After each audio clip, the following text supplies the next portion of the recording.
Bismillahirrahmanirrahim. Di sini saya akan membacakan PPT yang berjudul Manusia Berinteraksi dengan Lingkungan. Manusia itu terbagi menjadi 6, yaitu ada Homo educandum, yang kedua Homo estetica, yang ketiga Homo socius, yang keempat Homo sapiens, yang kelima Homo hominilupus, yang keenam Homo religius. Manusia itu adalah sebagai objek psikologi yang terdapat pada Quran surat At-Tin ayat 4-6 yang berbunyi, "Sesungguhnya kami telah menciptakan manusia dalam bentuk yang sebaik-baiknya. Kemudian kami kembalikan dia ke tempat yang serendah-rendahnya atau neraka. Kecuali orang-orang yang beriman dan mengerjakan amal soleh, maka bagi mereka pahala yang tiada putus-putusnya." Istilah manusia dalam Al-Quran. Yang pertama, insan, ins, nas atau unas. Yang kedua, bashar. Yang ketiga, Bani Adam dan zuriat Adan. Insan, ins, nas atau unas. Al-insan, akar kata dari uns berarti jinak, ramah, tampak atau dari kata nasia artinya lupa, atau nasayanusu artinya berguncang. Al-nas berarti manusia atau jama'. Al-abd berarti manusia sebagai hamba Allah. Penggunaan kata insan dalam Al-Quran diantaranya adalah untuk menunjukkan yang pertama, manusia mampu menerima pelajaran yang terdapat dalam surat Al-Alaq ayat 5 dan Ar-Rahman ayat 3-4. Yang kedua, manusia mempunyai musuh, yaitu setan, terdapat dalam Quran surat Yusuf ayat 5. Dan yang ketiga adalah manusia memikul amanat, terdapat dalam Quran surat Al-Ahzab ayat 77. Manusia mempunyai keterkaitan dengan etika sopan santun yang terdapat dalam Quran surat Al-Ankabut ayat 8. Kata insan digunakan dalam Al-Quran untuk menunjukkan kepada manusia dengan seluruh totalitasnya, jiwa dan raga, yang membedakan satu orang dengan yang lainnya akibat perbedaan fisik, mental, dan kecerdasan.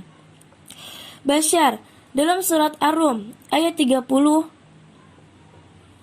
yang artinya, "Dan di antara tanda-tanda kekuasaannya menciptakan kamu dari tanah.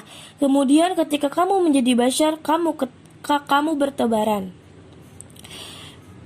Bertebaran diartikan berkembang biak atau mencari rezeki. Kedua hal itu dilakukan oleh manusia dewasa yang bertanggung jawab. Al-Imran surat ketiga ayat 47 yang artinya tentang Maria mengungkapkan keheranannya dapat memperoleh anak padahal dia belum disentuh oleh bashar atau manusia dewasa. Al-Baqarah surat kedua ayat 187 menggunakan kata bashinuhuna. Bashar dikaitkan dengan kedewasaan dalam kehidupan manusia yang menjadikannya mampu bertanggung jawab.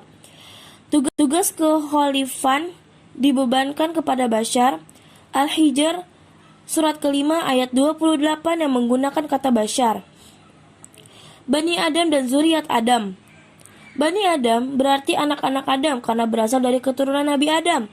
Memandang manusia sebagai homo religius, yaitu berkemampuan dasar untuk beragama. Istilah manusia dalam Al-Quran. Yang pertama, Anas. Dalam Al-Quran, Al-Insan ditemukan sebanyak 65 kali. Unas sebanyak 5 kali. Ins sebanyak 18 kali. Anas sebanyak 240 kali. Maknanya merujuk pada sifat manusia sebagai makhluk sosial atau kolektif. Contoh dalam Quran surat Al-Zumar ayat 27. Yang kedua, Al-Insan. Istilah Al-Insan dalam Al-Quran ditemukan sebanyak 65 kali. Maknanya merujuk pada sifat psikologis atau spiritual manusia sebagai makhluk yang berpikir, diberi ilmu, dan mengemban amanah. Contoh dalam Quran surat Al-Alaq ayat 5 dan Quran surat Al-Ahzab ayat 72. Yang ketiga, bashar. Istilah bashar dalam Al-Quran ditemukan sebanyak 37 kali. Maknanya merujuk pada sifat biologis manusia, seperti berasal dari tanah, makan, dan minum. Contoh dalam Quran surat Al-Kahfi ayat 110, Al-Hijr 33, Ar-Rum 20. Manusia dalam faham kemanusiaan. Yang pertama, Sokrates mendekati manusia sebagai individu sementara. Yang kedua, Plato melihat manusia dari sudut kehidupan sosial dan politiknya. Ketiga, Comte mengenal diri adalah mengenal sejarah. manusia tidak cukup apabila hanya dilihat dari sudut fisika, kimia, dan biologi saja. Keempat, sastra prateja. Manusia adalah makhluk yang historis. Manusia dipandang dari psikologi. Behaviorisme berpendapat bahwa manusia sebagai suatu organisme yang mempunyai kemampuan untuk mengadakan reaksi terhadap pasangan di lingkungannya. Yang kedua, orientasi behaviorisme memandang manusia sebagai organisme yang pasif yang dikuasai oleh stimulus yang terdapat dalam lingkungan. Yang ketiga, tingkah laku dapat dikontrol. Gestalt memandang manusia sebagai makhluk yang bersifat keseluruhan dan bulat, karena bagian-bagian tersebut tidak akan mempunyai arti jika tidak dihubungkan dengan bagian lainnya sebagai keseluruhan.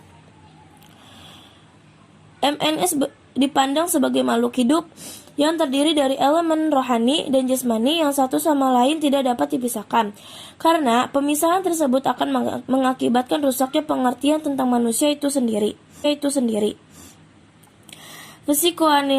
Psikoanalisa bahwa manusia itu sebenarnya makhluk yang berkecenderungan untuk memenuhi pemuasan nafsu seksual, sehingga segala kegiatannya dalam kehidupannya semata-mata bertujuan kepada pemenuhan kebutuhan. Sikap individu terhadap lingkungan. Yang pertama, mempertahankan diri terhadap lingkungan. Yang kedua, memanfaatkan lingkungan. Yang ketiga, partisipasi dalam peristiwa yang terjadi dalam lingkungan. Yang keempat, penyesuaian diri atau adaptasi dengan lingkungan. Autolastis, mengubah diri sesuai dengan lingkungan. Alloplastis, mengubah lingkungan sesuai dengan keadaan atau keinginan diri. Daya manusia untuk berinteraksi dengan lingkungan. Yang pertama, pengamatan. Yang kedua, ingatan. Yang ketiga, fantasi. Yang keempat, perasaan.